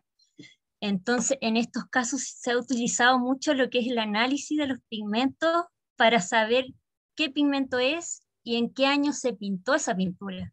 Entonces, tienen cómo ver cómo los pigmentos son, por ejemplo, fueron usados en Holanda o fueron usados en Estados Unidos o fueron usados en Inglaterra. Entonces, se hace todo un análisis como para saber el origen de ese pigmento y así saber si la pintura tiene posibilidades de ser original o ser falsificada. Entonces, eso, como que es interesante igual relacionado con el tema. Se ocupa en Hace, po- conservación. hace poco alguien en Chile comentaba que tenía un Vermeer original y lo estaba intentando vender y lo mandó a un especialista y le dijo que no, que era una falsificación. Pero él insistía en que era un Vermeer original y quería no sé cuántos millones de dólares, pero era un muy lindo cuadro, pero no era original, evidentemente. Sí. Oye, habrá sido del sur, te digo yo, por la conexión con Hitler, ¿no? Con la Capaz, pues. conexión con... Oye, ahí el profe Cepeda dice, no cualquiera se atreve a estafar a Hitler, de valiente, claro. Sí, en Hay todo que ser, caso. hay que ser temerario, ¿no? De todas maneras. Don José Camiev Valenzuela levantó la manito. Abra su micrófono, José, con toda confianza. Le escuchamos. ¿Lo abrió? Muchas gracias. Kamei, por favor. Ya, yo tenía una pregunta. ¿Qué es precisamente lo de el azul de Prusia que podía curar la intoxicación por metales pesados radioactivos? El azul de Prusia tiene una estructura química muy particular que lo convierte en un agente quelante. Los agentes quelantes son moléculas que son capaces de unirse, por ejemplo, a metales catiónicos y los atrapan. Y la gracia que tienen es que evitan que se metan en las células, que pasen en la circulación sanguínea, los atrapan en el intestino usualmente y luego permiten que sean eliminados. De hecho, hay muchos antídotos que funcionan de esa manera. Hay varios quelantes que son muy populares en el laboratorio, como el EDTA, por ejemplo, que permite deshacerse de algunos cationes divalentes, que es tremendamente útil para, por ejemplo, eliminar la actividad nucleasa de algunas enzimas que requieren magnesio, por ejemplo, y uno agrega un poquitito de EDTA y secuestra el magnesio, y ya no está disponible para ninguna reacción química. Con el azul de Prusia pasa algo similar. En su estructura tiene una especie de bolsillo donde puede atrapar algunos metales catiónicos grandes. Es súper inespecífico, no es que sean metales radioactivos en particular. Es súper inespecífico, pero logra atraparlos, evita que entren a las células o que pase a formar parte de la circulación. Por eso es que es importante tomarlos rápido. Si tú te intoxicas con algún metal pesado radioactivo y esperas mucho tiempo, ya no va a servir porque hace rato que pasó a circular. Pero si todavía está en tu intestino, por ejemplo, ahí puede tomarlo y evita que sea absorbido y luego lo eliminas con todos tus otros desechos. Muchas gracias. Muy interesante la pregunta, claro. Venía ahí completamente pertinente y al caso es el mecanismo, ¿no? Ahí nuestro amigo entonces, hay un científico en potencia porque quería saber el mecanismo. Y ahí hay curiosidad auténtica, digamos. Como, Desarrollalo, por favor. El que está al lado del papá, ¿sí? ¿Es tu papá? como, Ojo ahí, ¿ah? Ojo ahí. ojo, que tiene alma de bioquímico y a los bioquímicos les gusta moler cosas, así que ojo con eso. Nos gusta moler de todo, sí. El mortero, el crisol, La sí, juguera, la juguera, claro. la juguera, la mini Oh, pimer, ¿te acordás? Había el politrón, que es como una mini pimer, pero claro, un poco pero al más revés, sofisticada. así como rara, sí. En fisiología, me acuerdo, en Sí, fisiología pues. 2 haber hecho eso. Bueno, Gabriel, tú, después de la experiencia de la USACH, tú te fuiste a la PUC, a la Católica, y yo me fui a la Chile. Yo estuve a punto Claro. de irme a la Católica también, a punto, estuve en la postulación ahí, estuve entre la Chile y la Católica. Y lo divertido es que nos volvimos a juntar igual, porque los bioquímicos somos tan pocos y estamos tan locos que al final siempre nos terminamos juntos, los pocos y los locos. Es Sí, así. po. No, pero si se desarrolla ahí, entonces José, una auténtica vocación científica, bienvenido. Qué bueno que esté acá José y el papá ahí, póngale ojo a las preguntas raras, porque no son preguntas raras, eso es una curiosidad auténtica. Y puede ser también no solamente un científico, puede ser un artista en potencia también. A veces Tengo están que los dos ahí. desarrollar. De verdad. Perfecto, perfecto. Viene el papá ahí. Bien. Oye, Sé que hay una Gabriel, cosa, dime. sí, hay una cosa que me parece fascinante que tiene que ver con arte y con la ciencia. Em, y es una cita de Richard Feynman, otro premio Nobel, físico, famosísimo. eh, y él tiene una suerte de monólogo que lo pueden encontrar, de hecho, en YouTube, que se llama Belleza, Beauty. Está en inglés, pero tienen la opción de los subtítulos y quedan súper bien para los que no hablan inglés. Y es una reflexión muy bonita, donde Richard Feynman cuenta que tuvo una discusión con un amigo que es artista. Y el amigo artista le decía, mira esa flor, mira qué bella es. Tú que eres científico de seguro la desarmarías y la convertirías en algo anodino, en algo fome, y le harías perder la belleza. Y Feynman le dice que no estaba de acuerdo, que él cree que es una idea un poco torpe, un poco inocente, porque él, físico, si bien puede que no tenga un sentido de la estética tan refinado como el artista, sí puede darse cuenta cuando algo es bello, ¿cierto? Que una flor es bella no está fuera del alcance del que es físico. Y por lo tanto le parece que esa belleza que el amigo artista ve, él también la puede ver. Pero además, dice Feynman, yo sé lo que hay dentro de esa flor. Conozco las células y sé cómo funcionan, cómo están organizadas. Conozco las estructuras que son microscópicas y ahí también hay belleza. Y por lo tanto la ciencia no le quita belleza al mundo, le agrega capas de belleza, porque los procesos biológicos que ocurren dentro también son bellos. Y yo que los conozco los puedo ver. A mí esa reflexión me encanta porque efectivamente existe esta sensación de que si uno explica un fenómeno, como que lo mata. Así como ya mataste el arco iris, ya mataste al... Y no, po. Entenderlo le agrega capas de belleza porque además le agrega preguntas. Entonces, yo quería comentarles aquello. Me encanta ese monólogo de Feynman donde él dice, la ciencia le agrega belleza al mundo. A diferencia de la idea que pueden tener algunos de que le quita belleza, como que la desarma, como que la convierte en algo. No, le agrega belleza porque nos permite imaginarnos una belleza que está fuera del alcance del ojo, muchas veces, como ocurre, por ejemplo, dentro de las células. Y cualquiera que haya tenido la fortuna de mirar en un microscopio un corte histológico de lo que sea, se ha fascinado. Se ha fascinado con las estructuras que empiezan a aparecer. Y yo en el laboratorio, que era científico profesional, dedicado a eso, vivía de eso, yo me acuerdo haber estado en el microscopio con focal con mis estudiantes y haber gritado de emoción cuando vimos lo que esperábamos ver, por ejemplo, y ver la belleza de unos puntitos verdes que se mueven, pero no son puntitos verdes que se mueven, eran vesículas del retículo endoplásmico que estaban moviendo. Y eso es bellísimo.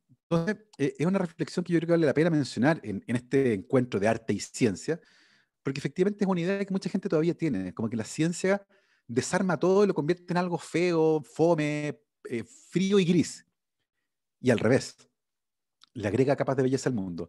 Se los recomiendo, está en YouTube, Belleza, de Richard Feynman. Es una reflexión muy bonita sobre el arte, la belleza y la ciencia. Muy pertinente la cita, Gabriel. Estoy completamente de acuerdo. Y el ánimo además que nos mueve acá para hacer este ciclo, ¿no? Y estos ciclos de diálogo. Fíjate que dentro de los muchos maestros que he podido tener, gracias a la ciencia y al arte, he podido tener hartos maestros.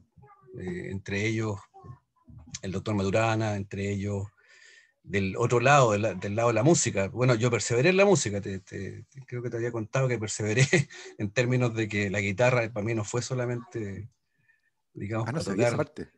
no era solamente para tocar Juan el Ermitaño, ahí en los pastos de ciencia, Ah, no, con Juan el el Pablo, Ermitaño, qué temón. ¿te acordaste? ¿Ah? Sí, nos acordamos también Por con Pablo. supuesto, tengo una zona del cerebro dedicada a esa parte.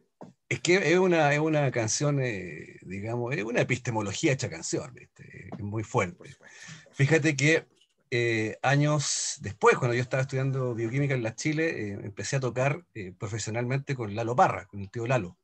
Y lo acompañé en muchos Oh, lados tocando, digamos. Armamos una banda, de hecho, armamos una banda, Los Chamullentos. Lalo Parra y Los Chamullentos. Grabamos discos, salimos de gira, etcétera. Todas las cosas que hacen los músicos, ¿no? Y entre otras cosas, llegamos al teatro por mano, obra y gracia de Andrés Pérez, el director teatral Andrés Pérez Araya.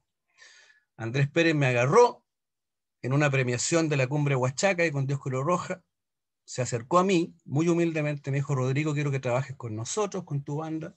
Yo me deshice, o sea, Andrés Pérez, un referente, pero enorme, me invitó a trabajar a Matucana, a lo que fue Matucana, las bodegas teatrales Matucana, con toda la historia que hubo ahí con Matucana. Y en una de las conversas con Andrés, porque Andrés era muy conversador y una conversación muy, digamos, no hablaba cualquier cosa Andrés, siempre iba muy enfocado al tema de la belleza, por eso me tocó tu cita. Para él la búsqueda de la belleza era la búsqueda suprema, o sea, era la búsqueda de su vida. Él buscaba la belleza, no la buscaba en cualquier parte, lo buscaba en la chilenidad, lo buscaba en Chile y en chileno. Y me preguntó, Rodrigo, ¿tú eres bioquímico? ¿Estudias bioquímica? Me dijo, cuéntame de eso, porque yo no conozco mucho de eso. Cuéntame qué ves tú en la bioquímica. Estábamos comiendo comida china, después de una función de la Negra Esther. Todavía tenía maquillaje de La Esperanza el Andrés. Había hecho La Esperanza en esa función, en el Teatro Providencia, me acuerdo. Y yo me descoloqué porque nunca me habían preguntado por belleza respecto a la bioquímica. Ningún profe jamás de esta escuela alemana dura, jamás, digamos, me habían interpelado de esa forma. Y yo le conté lo que yo veía, y le conté básicamente el metabolismo completo, la glicólisis, ciclo de Krebs, las moléculas, intercambio de energía, y él me escuchó, pero muy interesado. Y al final de mi alocución, digamos, que tiene que haber sido muy torpe, me dice, qué lindo, me dice, qué lindo. Me dice, Rodrigo, ahí hay belleza. Me dice, ahí hay belleza. Y nada, o sea, claramente ahí hay belleza, ¿no? No puedo no estar de acuerdo. Sí, yo creo que la bioquímica es hermosa. Bueno, probablemente todas las áreas en las que cada uno trabaja tiene su lado hermoso, pero yo me acuerdo, por ejemplo, haber estado en clases, y me acuerdo haber estado en clases, cuando vimos el mecanismo de reacción de la ribonucleótido reductasa. Y yo quedé pero alucinado, que haga un radical pegado ahí en el sitio activo, era una cosa impresionante. Y yo me acuerdo haber pensado, "Bueno, pero ¿qué es esto? ¿Qué nivel de mecanismo de reacción de la ribonucleótido reductasa? Una cosa impresionante. O la forma en que ciertas enzimas trabajaban. O cuando se descubre que la ATP sintetasa gira. Que de hecho es un experimento que se ganó el premio al mejor experimento de científico joven que entregaba la Nature el año 94, no sé cuánto. Claro, que es una enzima que es un motor, funciona igual que un motor. y tiene un eje y gira, pero ¿cómo determinas que una estructura que es más que microscópica, porque es una proteína, cómo determinas que eso está girando? ¿Cómo logras verlo? ¿Cómo demuestras que gira? Y este señor, que era un japonés, se le ocurrió pegarle en la punta un filamento de una proteína muy larga, que era un filamento actina, que lo tiñó con una molécula fluorescente verde. Y luego puso el motorcito y lo miró desde arriba y vio cómo este filamento giraba en pasos discretos de 120 grados, pero muy rápido, a no sé cuántas miles de revoluciones por minuto, en un motor que lo cristalizaron, me acuerdo, tiempo después, y tú miras la estructura cristalina de cómo esas proteínas están organizadas y es una oda a la belleza. Es una cosa impresionante. De hecho, las estructuras de las proteínas son maravillosas, hay belleza ahí. Y las vías metabólicas son maravillosas. Y la forma en que los genes funcionan. O sea, hay belleza ahí, ciertamente. Probablemente cuando estamos en el laboratorio se nos olvida o no nos parece tan relevante porque uno dice, mira qué bonito. Uno solamente dice, mira qué interesante. O uno está pensando en el paper tal vez, ¿cierto? Porque el foco está puesto ahí ahora, en el publicarlo. Y rara vez uno dice, hemos descubierto una reacción hermosa, o bonita, o linda, o bella. Uno dice, no, hemos descubierto una reacción. Y el lenguaje te lleva. Y creo que hay otras áreas donde ese lenguaje es más permisivo con la emoción que produce el descubrimiento. Por ejemplo, cuando leo papers de las ciencias sociales, de antropología o de psicología, hay una libertad en la escritura que es distinta a la de las ciencias biológicas, por ejemplo, que es mucho más empaquetada, que es mucho más rígido. Yo me acuerdo, por ejemplo, en la universidad, un profesor que nos contó la anécdota de un estudiante que había logrado aislar un compuesto después de mucho tiempo, y para hacerlo lo hizo por cromatografía, que es una técnica que permite separar moléculas. Y había tenido que empacar él una columna, tuvo que fabricarla él porque no había columna, y para fabricarla lo llenó con una resina que tenía que golpearla de manera rítmica para que se compactara. Entonces, en un momento le dijo, ya, ¿y con qué ritmo lo hiciste? ¿Cuántos golpes por segundo le diste a la columna? Y el estudiante le dice, no tengo idea, pero lo hice al ritmo de una canción. Y fueron a escuchar la canción, no me acuerdo cuál era, pero en el paper no pusieron eso. No pusieron que la columna fue compactada al ritmo de la canción, whatever. No, fueron a medir el ritmo y pusieron los, ¿cachai? Pero que es distinto porque en la vida real fue la canción, que sí, tiene un ritmo que tú puedes medir y todo, pero estás ocultando parte de una historia que es súper bonita, porque esa persona que empacó la columna escuchaba música. Cuando tú cuentas de la otra manera, lo conviertes un poquito en un androide. Ya no es una persona que escucha música, era alguien que lo hizo a 250 bits y es como, ok, me sirve, es súper útil, ojo, es súper útil porque yo sé, pero oculto un dato que yo encuentro que es fascinante. Afortunadamente los datos están, y si uno escarba, de hecho mi trabajo el día de hoy consiste en encontrar esos datos, lo que no está en el paper, el lado B, lo que quedó, lo que uno no quiso poner. Cuando se te cae algo al suelo y no lo pusiste, ¿cachai? Como que esa parte a mí es la que me gusta rescatar, porque ahí está la humanidad en la ciencia, esa que a veces ocultamos, en esos detalles que son tan bonitos como empacar una columna al ritmo de una canción. De todas maneras, qué tremendo y la importancia de la búsqueda de la belleza, de volver esto un arte, de que se vuelva un arte, también devolverle un poco entonces de alguna forma el alma a la ciencia, ¿no? Esa visión de que los seres científicos somos fríos, desagregados, que todo lo analizamos y tenemos que romperlo y matarlo, es una visión sumamente, digamos, estereotipada, y que de todas maneras yo siento que le resta el alma, le carcome el alma a la ciencia, y no debería ser así. Yo creo que tenemos que avanzar hacia nueva epistemología, tenemos que ser valientes en crearlas también, no solamente en recrear, no solamente quedarnos con lo que sabemos y pensamos que funciona, tenemos que ser valientes al respecto. Incluso nosotros los académicos tenemos esa misión en el fondo de buscar nueva epistemología y también crear algunas también. No quedarnos solamente con lo que está escrito en piedra, porque la verdad es que no está escrito en piedra. Podemos reinventar y humanizar, entonces, no solamente con datos, digamos, con humanidad, como dice Gabriel. Profe Cepeda escribe en una reflexión en el chat y además pidió la palabra. Yo quiero leer primero la reflexión, profe Cepeda, que está ahí en cámara con la mano levantada, dice: enfermería se define como una profesión de la ciencia del cuidado y reconoce la multidimensionalidad del ser humano. Otro ejemplo de que la ciencia reconoce lo humano más allá de la máquina llamada cuerpo. Hace una reflexión desde la disciplina, la praxis hermosa de la enfermería, que yo soy profe hace muchos años también en la Escuela de Enfermería de la UB. Estoy muy de acuerdo con profe Cepeda.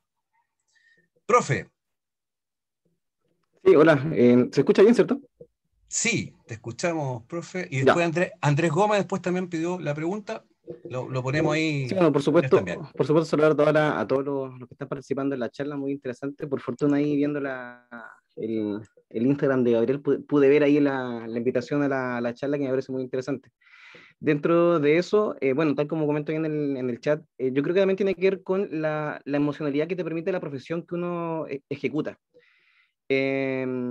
Tal como se ve ahí, enfermería se define como la ciencia que cuida a las personas. Y el concepto de cuidar es mucho más integral. No es solamente reparar una máquina, no es solamente reparar una célula, un pulmón que se infecta o una vejiga que se infecta, sino que también tiene que ver con reconocer cómo se siente esa persona cuando se enferma y le cuesta respirar. Yo trabajé por muchos años en el mundo de las ambulancias, en el mundo del SAMU, y uno podría pensar de que muchas veces uno quisiera correr con los pacientes apenas uno los toma hasta llevar al hospital. Pero pongámonos, por ejemplo, en el caso de un paciente que está sufriendo un infarto. Si ese paciente que tiene un infarto y yo soy irresponsable con su cuidado, yo lo tomo, le meto toda la pata a fondo en la ambulancia, lo llevo al hospital con sirena, con bulla, cruzando, con los tirones para lado y lado, como corresponde, que uno podría esperar en la ambulancia. Pero es al contrario. A ese paciente yo lo estreso, le aumento el simpático y cuando le aumento el simpático le aumenta el trabajo del músculo cardíaco y lo infarto más todavía. Entonces, si yo no me doy cuenta de eso como enfermero, yo simplemente viera un corazón que se enfermó, yo lo llevo rápido. Pero cuando reconozco que este paciente se me va a estresar y se me va a angustiar con el saber que está la bulla de la ambulancia, por supuesto que va a ser peor finalmente para lo que estamos buscando, que es recuperar parte de su masa cardíaca que ya se perdió. Otra área que yo ejecuto ahora en mi vida, porque me bajé de la ambulancia, me cansé de ganar plata en el mundo público, así que me fui al mundo de la docencia en la área privada. Y uno también logra ver cómo hay ciertas cosas que, tal como decía recién Gabriel, el enseñar. Por ejemplo, cuando uno habla acerca de la renovación cardiovascular, uno siempre habla de que son de 100 a 120 contracciones por minuto para poder tener una buena calidad de reanimación. Pero en ningún paper, en ningún libro dice que uno puede estar cantando mentalmente a la Macarena, Staying Alive, Sorry de Justin Bieber, Baby Shark para los que somos papás. Entonces, todas esas cosas que son parte del proceso que lo hace más emocional. Dentro de mi formación profesional, hace poquitito saqué el magíster en una ocasión, y hay una cosa que siempre nos olvidamos los profesores, porque yo no soy profesor de base, es el aprendizaje significativo. Entonces, cuando uno hace un tema hermoso para el estudiante, hace que sea importante por su corazón. Y al ser importante por su corazón, por supuesto que hace entonces que sea más significativo y se empodere de ese conocimiento y no solamente lo exponga o lo use, sino que lo haga parte de sí.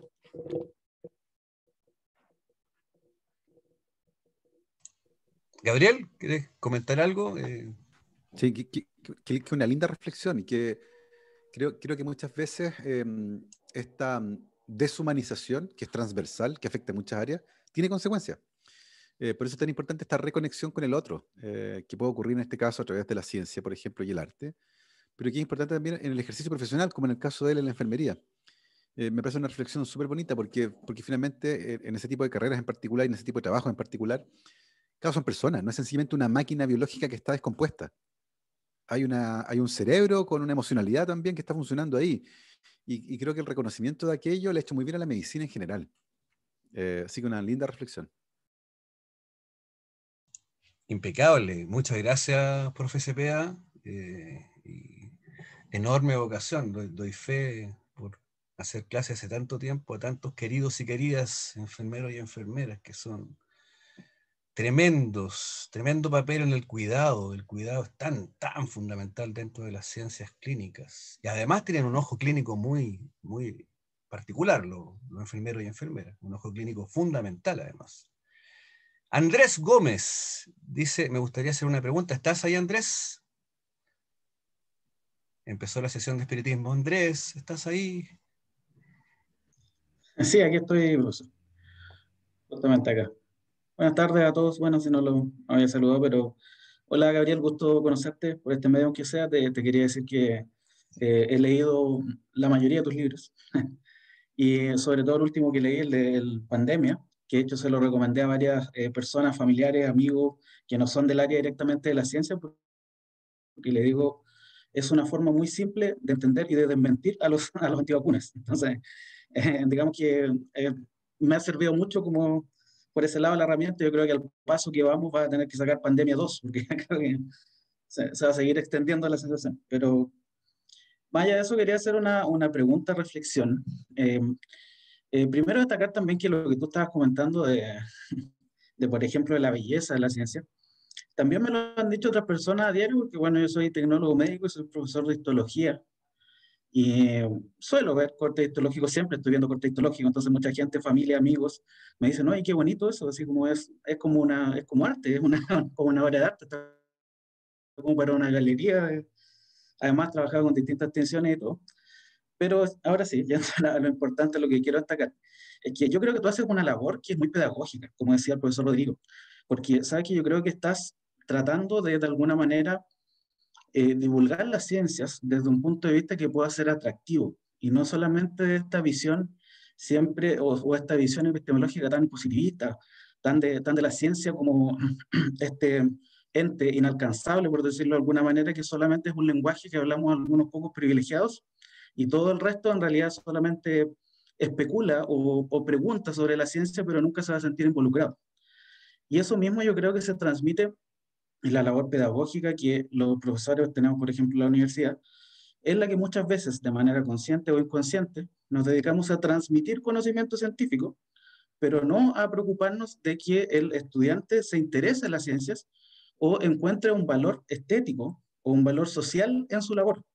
Entonces yo creo que en ese intermediario, igual me gustaría saber un poco qué piensas tú en qué herramientas quizás podemos utilizar o qué formas piensas tú que son buenas de tratar de involucrar a los estudiantes, ¿cierto? O a toda la comunidad universitaria, a la sociedad en general, más a las ciencias, o sea, de llamarlos a las ciencias, de darles a entender que la ciencia no es ese Olimpo inalcanzable de algunas personas que salen en la tele dando declaraciones que nadie entiende, sino que es algo tangible, que tiene una estética, que digamos es muy importante y que además es muy valorable. A ver, primero, con respecto a la histología, yo que también hice mucha histología durante mis años en el laboratorio, es una belleza impresionante. O sea, hay exposiciones tremendamente exitosas, por ejemplo, de los dibujos de Cajal, Sí, Santiago la Ramón he y visto, sí. Cajal, que unas cosas, pero que son impresionantes, de verdad alucinantes. Que ganas de tener un Cajal original en mi casa. En fin. Y con respecto a lo otro, yo creo que ahí es interesante el punto, porque efectivamente para mucha gente la ciencia es esta cosa extraña que sale de la cabeza de hombres viejos pelados o con el pelo parado, que hablan en difícil, que nadie entiende nada. Y entre más difícil, mejor. Como que si entre menos entiendo, más interesante debe ser, una cosa así. Y por eso que mi gran eje de trabajo en la comunicación científica es la rehumanización de la ciencia. Eh, y de contar cómo ocurre. Yo creo que ahí hay una cosa que es bien interesante que tiene que ver, por ejemplo, con las noticias científicas. Cuando uno lee una noticia científica, lee el titular y lee lo que está dentro, usualmente, no siempre, pero usualmente, tú puedes reemplazar a todos los seres humanos por androides. Y no hay ni una diferencia, ni una. Es gente sin problemas, sin vida, sin emociones, sin nada. Es gente que hace un trabajo, una máquina, y por lo tanto puedes reemplazarlo a todos por androides y la historia queda igual. Y además, usualmente, se muestra solo el final del camino. Como que las y los científicos se sentaron a pensar durante un año y de repente, ¡bop!, apareció la cura del cáncer. No sé. Y no, pues, en el fondo, eh, mostramos solo la guinda de la torta, pero no mostramos cómo quedó la cocina. Y yo creo que hay que mostrar la cocina, que está la escoba en la cocina. Hay harina por todas partes, chorrea masa cruda por los muros, hay 3 cocineros llorando en un rincón, hay 3 tortas quemadas por allá, porque así es la ciencia. Porque si no queda la sensación de que la ciencia es un fenómeno directo, sin problemas, que solo depende de las mentes más brillantes del mundo. Y no, po. La ciencia depende de las buenas preguntas, que pueden estar en cualquier parte. La ciencia no ocurre en un laboratorio, ocurre donde hay una buena pregunta. Y creo que es importante en esa campaña machacar sobre ese mensaje. La ciencia es una actividad humana, es tan humana como cualquier otra actividad. Pero se nos olvida porque usualmente mostramos a los científicos como Albert Einstein o como Sheldon Cooper, para hablar de dos estereotipos muy instalados en la sociedad al día de hoy. Sheldon Cooper, un tipo pálido, flaco, súper inteligente, medio antipático, de gustos raros, socialmente torpe. Oye, yo estuve en congresos científicos y lo socialmente torpe es mentira. ¿Ah? No es así. No es así. ¿Hay bichos raros? Por supuesto que hay bichos raros, pero también conozco abogados raros, y dentistas raros, y arquitectos raros, y de todo, de todo. ¿Ya? No es un nicho propiedad de los científicos y las científicas. Entonces, por eso que creo que es importante ir mostrando cómo funciona, pero de verdad, po. O sea, que la columna la empacaste con una canción, que después tuviste que medir el tiempo para poder dárselo a alguien más para que lo hiciera, pero que así fue. Por eso a mí me gusta tanto rescatar estas historias de ciencia. Por eso estar atento al detalle, a todas estas historias que me mandan siempre de todos lados. Por eso cuando Rodrigo hablaba de Juan Noé y el pez mosquito, yo tomé apuntes, porque estoy todo el rato confiscando historias, me las estoy apoderando. Y la americana en entre medio me mandó la historia del verde parisino, ¿cierto? Que está lleno de arsénico y la gente se moría y nadie sabía por qué. Y el otro día estaba en una charla y alguien me menciona el caso muy conocido de los huérfanos rumanos. Y yo no tenía idea. Y en el medio de la charla me fui a googlear y me volví loco con el tema. Y una cosa impresionante. Entonces, porque ahí está la ciencia. Ahí está realmente, en esas historias. Y me parece a mí, y volviendo a tu pregunta, Andrés, que ese es un excelente vehículo para reencantar a la gente. Mostrarle que es una cosa de todo el mundo, que no es de un grupito particular. Y no porque todos vayan a ser científicos, sino que porque ver el mundo así es entretenido, y es útil, y es práctico. Y es más difícil que te hagan leso cuando uno piensa de esa forma. Es más difícil que un político chanta te venga a hacer leso, porque vas a ser más crítico y le vas a hacer la pregunta que había que hacerle. Por eso creo que es el camino y es parte importante de esta labor de la comunicación científica, de rehumanizar a la ciencia a través de esta historia para mostrarla como es de verdad y no como la hemos contado usualmente en los papers. Impecable, Gabriel, y En también base a muy de eso, yo quiero hacer acuerdo. un comentario. Pame, por favor. Sí, de que ese tema de las divisiones no ocurre solamente como de las personas que no son de la ciencia hacia la ciencia.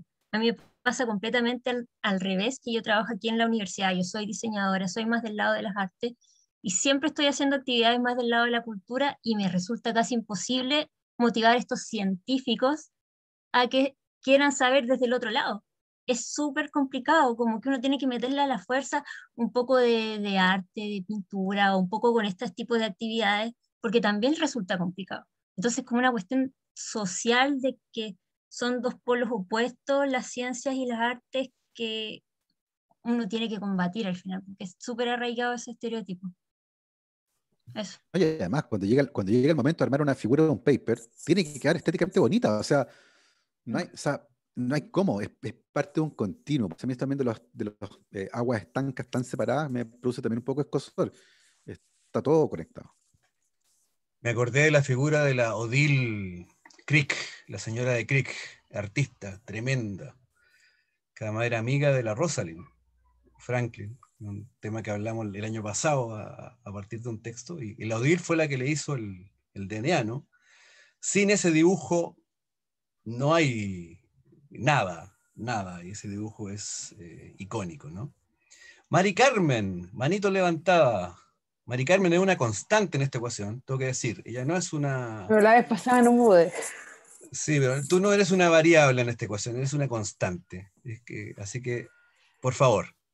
Es que con respecto a lo que decía Pamela, yo he pensado que está como muy en boga. Por una parte, estamos aquí los que tratamos de fusionar cosas y juntarla la ciencia con el arte, por ejemplo. Pero también esta carta que anda dando vuelta hace rato de un supuesto director de un colegio, que no es necesario que el que va a ser economista sepa historia y qué sé yo. Y yo creo que está esta cuestión de que de que la gente siente que si se interesa por un área el cabro chico, tiene que ser eso el día de mañana en su vida. Entonces, obviamente que no es que todos vayan a ser científicos o todos artistas, porque si no, o los científicos o los artistas, uno de los dos se va a quedar sin pega. Pero esta cuestión de incorporarlo como una cosa integral, yo pensaba que, me encanta tu trabajo, Gabriel, pero yo me he puesto a pensar y en realidad creo que comunicadores científicos ha habido siempre en todas las épocas. Pero ¿quiénes escuchan a los comunicadores científicos? Los nerds de la clase.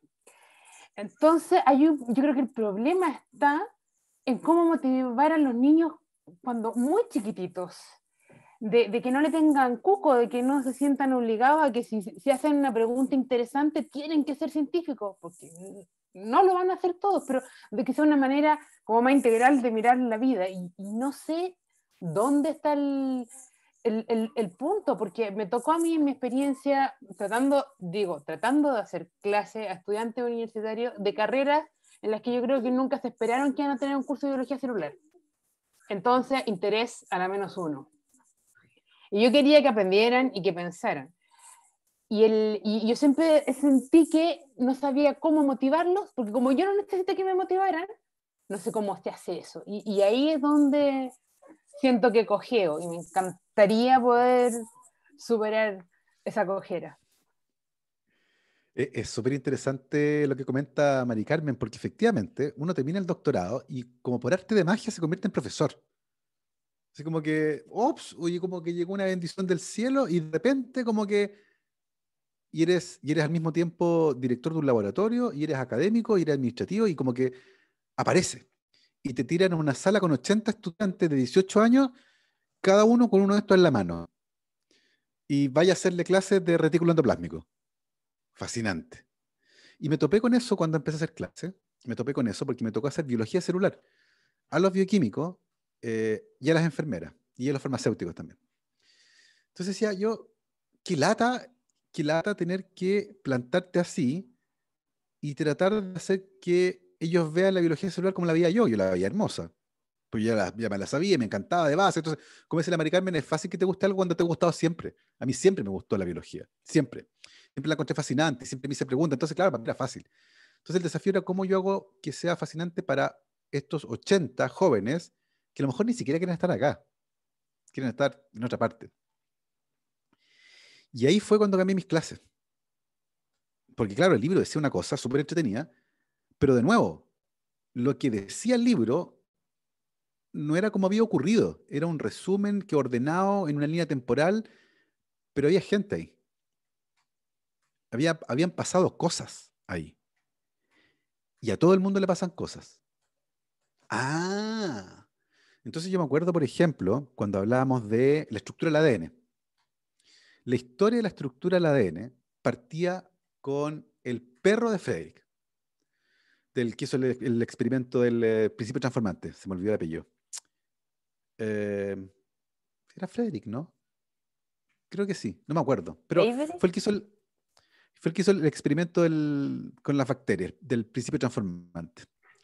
Y aparece con su perro en una foto muy bonita y habla todo el rato del perro. Y la gente no entendía por qué está hablando del perro. Pero estaba en la foto del perro. Entonces les conté el experimento y este señor iba derecho a descubrir de qué estaban hechos los genes. Era un descubrimiento impresionante.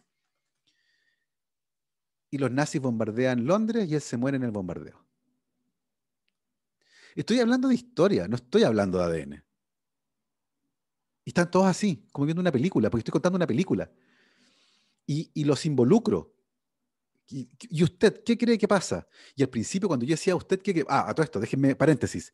La primera clase de ese curso se llamaba ¿Qué es la vida? Cáchense. Primera clase de biología celular de cabros de 18 años recién, y yo les paso una clase que es ¿Qué es la vida? Y les preguntaba, ¿qué?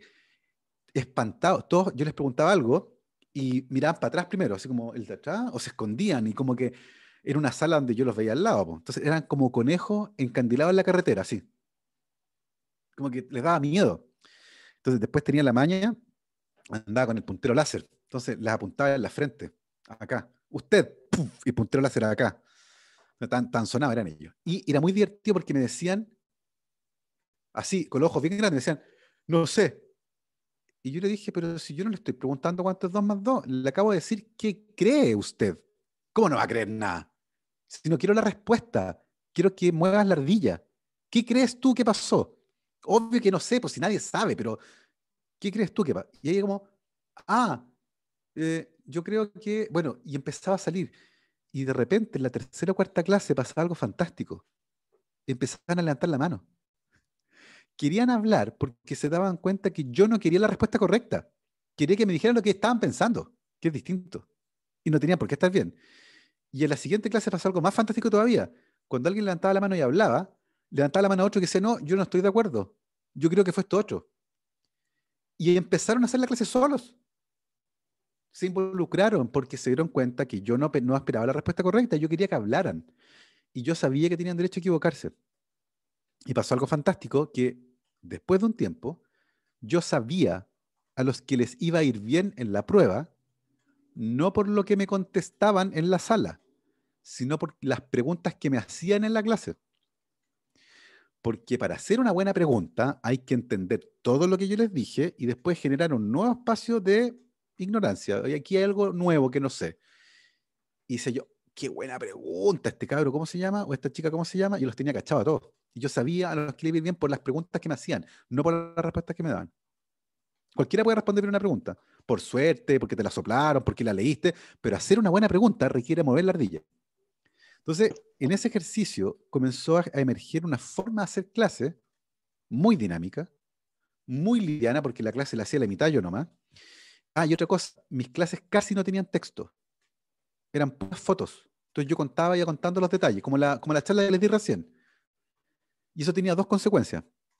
Una, ningún colega me pedía mis clases, porque no podían hacerlas, no tenían ni idea de lo que tenían que decir. Me acuerdo que un día uno llegó y me dijo, oye, ¿por qué haré Darth Vader? No tenía idea. Pero bueno, y un chiste que yo cuento ahí. Y en segundo lugar, los estudiantes estaban obligados a ir a clase. Porque claro, yo les mandé PowerPoint y no entendían nada. Porque eran puras fotos, entonces estaban obligados a ir a clase. Y de esa forma como involucrándolos, haciéndolos partes de, contándoles esta historia. No solo, yo no les expliqué solo la estructura de no sé si el ADN es una doble, no, les conté cómo se descubrió eso. En qué estaba pensando la persona que se le ocurrió aquello. Y ahí el proceso es distinto, es desde adentro, no desde afuera. Creo que ese cambio en mi forma de hacer clases, que ojo, fue autodidacta, porque yo no tuve clase de didáctica, no tuve clase de pedagogía, me largaron sencillamente a hacer clases, pero estaba en alguna parte y lo refiné con el tiempo y me sirvió muchísimo para sobrevivir esos 8 años en la academia haciendo un montón de cursos distintos, que siempre tenían eso, eran historias sobre algo, no era la clase de esto, era la historia sobre cómo se construyó ese conocimiento, no era solo el conocimiento. Y ese es un consejo que le doy a cualquiera que se plante frente a una sala, funciona súper bien. Gabriel, qué profunda la historia que nos contaste, pues ¿sabes qué? Yo creo que tú diste con algo, tal vez en ese momento. Yo sé que tú lo traes de antes. Yo, por conocerte de antes, sé que lo traes de antes. Pero tú cambiaste tu lógica o cambiaste la lógica formal por dialéctica. O sea, lo tuyo fue un salto dialéctico. Tú cambiaste la forma de enfrentar el fenómeno.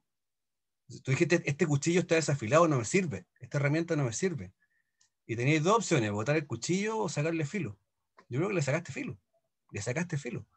Y diste con algo que estás desarrollando todavía. Yo siento que tú diste con la creación de una nueva epistemología, insisto, que está en pleno desarrollo. Tú la estás desarrollando todavía en tu praxis cotidiana, digamos, con tus libros, con tus publicaciones, con tu forma de comunicar. Es una epistemología nueva de la ciencia. Es de ese porte lo que estás haciendo. Y siéntete acompañado. O sea, no solamente vamos a estar pendientes de eso, vamos a estar acompañándote de todas maneras, digamos. O sea, suscribo absolutamente a lo que tú contaste, porque a mí me pasó un proceso muy, muy, muy similar y es absolutamente necesario para humanizar la ciencia y para llevarla a un nuevo nivel, ¿no? Esa creación que tú estás creando y desarrollando al mismo tiempo. Profe Cepeda levantó la mano. ¿Quiere hacer Sí, estoy un comentario? para compartir un poquito mi experiencia, también muy similar a la que probablemente muchos de ustedes tienen, que es respecto a cómo nosotros somos capaces de poder estimular a los muchachos que están probablemente, como decía recién alguien que no quiere estar ahí en la sala. Eso desgraciadamente es una realidad. Por lo menos por lo general en la enfermería pasa que en primer año es casi un quinto medio, no es primero de enfermería. Entonces no ven cosas de enfermería como tal, que ellos quieren estar viendo sangre, curaciones, inyecciones, cosas por el estilo. Y sobre todo también, por lo menos yo hago las ciencias biomédicas duras, fármaco, fisiopato y fisio, y me costaba hacerlo enganchar con el hito de la absorción en la farmacocinética. Entonces, sí, pero ¿cómo hago que estos chiquillos se logren dar cuenta de lo importante de esto? Hasta que un día dije, ¿saben qué, chiquillos? Ahí hubo algunos por ahí que de poquitito levantaban la mano de manera bien, bien tímida, algunos de los que eran más... ya. ¿Se han dado cuenta ustedes, muchachos, que cuando ustedes se fuman un pito de marihuana, se demora un poquito más en que se vuelen, pero si se comen un kick de marihuana, se van a volar aún más fuerte, pero se demoran más, po. ¿Por qué? Porque más encima como están, se comen un kick de marihuana, sienten que no les hace nada, se vuelven a comer después un segundo o tercer kick. ¿Y por qué después les da más fuerte? Entonces con eso yo fui capaz de poder explicarle de que, porque cuando en el fondo se fuma un pito de marihuana, llega al pulmón y pasa directo a la sangre, y como pasa directo a la sangre, al cerebro. Pero cuando se come hasta el cerebro, haciendo entonces que les llega más lento, pero como consumieron más, les llega más fuerte. Entonces cuando comienzan a darse cuenta de esas cosas que son elementos que pueden llevar a lo cotidiano, hace entonces que la ciencia para ellos sea más interesante porque la hacen es esta compatibilidad entre un neurotransmisor y un receptor, que muchas veces son de carácter único. Es tan como decirle, por lo menos de acuerdo a lo que yo he logrado observar, no. Si tú quieres entrar a la casa de tus abuelos, ¿te sirve tu llave? No. Solamente en tu puerta cabe tu llave, en ninguna otra. De esta forma, entonces, se fueron dando cuenta de que efectivamente hay una compatibilidad que es única y específica. Ahora, como también les hablé de los medicamentos, mira, ¿qué pasaría si a esa chapa de esa puerta yo vengo y te pongo un palito de fósforo cotidiano? Profe, está un poco cortado la señal, ¿me escuchas? Permite entonces que se pueda... Sí, sí, sí. Está un Te poco escucho un punto cortado cortado. la... Sí, está cortado en vez de la comunicación, pero no te preocupes, se entiende digamos, la propuesta didáctica súper explícita, digamos, eh, eh, y tremendamente pertinente, ¿no? Arriesgada la encuentro yo, ¿no? Por los ejemplos, pero bien, está súper bien. Sí, ¿no es cierto? Me puse hasta medio pechoño yo que no soy pechoño. Mis estimados y estimadas, estamos con una hora, de hecho nos distendimos tanto que no nos dimos cuenta ni del reloj. Acá, varios de acá somos, particularmente yo y el doctor León, somos padres, tenemos que hacernos cargo de varias responsabilidades y les queremos dar tremenda gracia por estar acá, por esta tremenda oportunidad entonces que nos dio Gabriel de acceder a cerrar entonces el ciclo otoño con un broche de oro, tengo que decirlo, aunque mis dos otros invitados también eran de oro, pero acá fue el broche. Una didáctica impecable, una praxis coherente y como le decía, amigo mío, una epistemología nueva sobre lo que es ser y hacer ciencia, buscando la belleza y en pleno desarrollo. Así que abrazo, mi estimado, muchas gracias. No, un placer. Yo creo que este tipo de espacios que hacen mucha falta, a mi entender, son refrescantes por eso, porque permiten ventilar este tipo de ideas y darnos cuenta del impacto que tienen en nuestro trabajo diario. Así que encantado y me encantó cuando me invitaste y la temática de arte y ciencia, fascinado. Así que feliz de haber estado aquí. Muchas gracias por la interacción con todos ustedes. Cuídense mucho también. Y nada, nos veremos en persona en algún momento cuando en el futuro todo esto pase. Así que muchísimas gracias por la invitación. Lo pasé muy, muy bien. Excelente. Gracias Vamos, a vamos a todos. tomar la palabra para que nos juntemos en persona cuando esto pase. Vamos a ir a ver dónde lo vamos a hacer y cómo lo vamos a hacer, por supuesto. Y el próximo semestre vamos a retomar estos diálogos, vamos a volver en septiembre. Tenemos varios invitados. Y todos los que han estado también involucrados en este ciclo de este semestre, quiero que anden siempre, van a ser siempre invitados permanentes, en términos de que cuando ya nos encontramos los bichos científicos artistas, es importante que sigamos conectados, que sigamos aglutinados en torno a esto, ya hemos encontrado algo, sigamos explorándolo, sigamos desarrollándolo. Próximo semestre entonces vamos a tener 4 temporadas hasta el momento, 4 fechas, septiembre, octubre, noviembre y diciembre. Y vamos a seguir con todo, con estos diálogos entonces sobre arte y ciencia. Sigan acompañándonos y cerramos entonces este tremendo conversatorio con Gabriel León, único e inigualable amigo, colega, tremendo referente. Muchas gracias. Pamela. Gracias a todos. Nos vemos el próximo semestre. Que estén muy bien y cuídense. Adiós, gracias. Chau, chau. Saludos a la familia, Gabriel. Chao, muchas gracias. Gabriel. Un saludo Eso. especial a Rodrigo. Muchas gracias. Gabriel, gracias. Muchas gracias. El último libro de Gabriel. Ahí está, qué bonito. ¿Por qué me sigue la luna? Muy bonito. Excelente. Muy bien, ahí está la familia, mira. La familia de José. Buena, me encanta. Saludos a todos por allá. Este es Lucas ladrando. Excelente. Oye, el último libro, Chao, Gabriel, chao. el de la cocina, que hiciste ahí con Sí. tu señora esposa. Qué Sí, bonito porque anda por ahí. testimonio. Muchas gracias por el retuiteo también, dile. Que estén bien. Vamos a buscar ese libro. Chao, Chao, chao. chao. Que estén muy bien. Gracias Vale, a chao, chao. todos. Abrazo, mis estimados y estimadas, que estén muy bien. Esto va a quedar grabado también en YouTube para que puedan acceder. Después se van a ver ahí en YouTube de nuevo, así que va a estar ahí para retransmitir y ver las veces que sea necesario, mis estimados y estimadas. Vamos a cerrar entonces acá la grabación. Gracias, Rodrigo. Que estén muy bien. Chao, chao. Que estés bien. Gracias Chao, por Cristian. Chao, chao. Que estén bien. Ahí.